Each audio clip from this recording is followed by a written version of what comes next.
उत्तराखंड के उत्तरकाशी में समुद्र तल से 6,320 मीटर ऊंची बंदर पूंछ चोटी विश्वविख्यात है।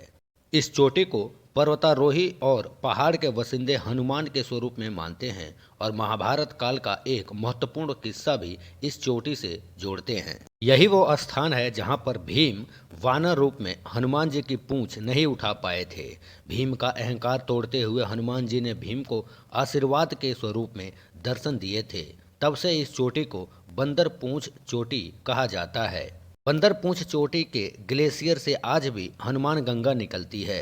हनुमान गंगा यमुनोत्री धाम से 15 किलोमीटर पहले यमुनोत्री राजमार्ग पर स्थित हनुमान चट्टी में यमुना नदी से मिलती है। हनुमान चट्टी में एक पहाड़ी पर हनुमान जी का मंदिर भी है।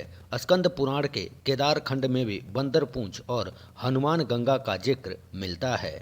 बंदर पूंछ चोटी यमुनोत्री धाम के निकट स्थित है।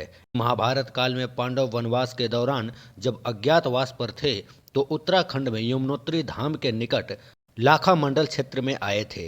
इसी दौरान इस क्षेत्र में पांडवों को भेष बदल कर रहना पड़ा था। एक बार हिमालय क्षेत्र का एक एक सुगंधित पुष्प पांडवों की कुटिया तक पहुंचा। फूल की सुगंध से द्रौपदी प्रभावित हुई तो उसने भीम को और सुगंधित फूल लाने के लिए कहा। सुगंधित फूल की खोज में भीम हिमालय की ओर निकल पड़े। रास्ते में एक वानर लेटा मिला। भीम ने अपनी शक्ति के बारे में अपना परिचय देते हुए वानर से आग्रह किया कि वो रास्ते से हट जाए, लेकिन वानर ने कहा कि वह वृद्ध और कमजोर है, इसलिए लांघ कर ही चले जाओ। इस पर भीम क्रोधित हुए। फिर वानर ने भीम से कहा कि पूंछ उठाकर जा सकते हैं। भीम ने गुस्से में आकर वानर की पूंछ उठाने का प्रयास किया, लेकिन वह पूंछ को हिला भी नहीं पाए। तब भीम ने हाथ जोड़कर वानर से परिचय पूछा तो वानर ने बताया कि वह कोई और नहीं, पवन पुत्र हनुमान जी हैं। हनुमान जी ने भीम को दर्शन देते हुए बताया कि हिमालय का यह रास्ता देवताओं का है, वहाँ मनुष्यों के लिए सुरक्षित नहीं है, इसलिए तुम्हारी रक्षा के लिए आना पड़ा।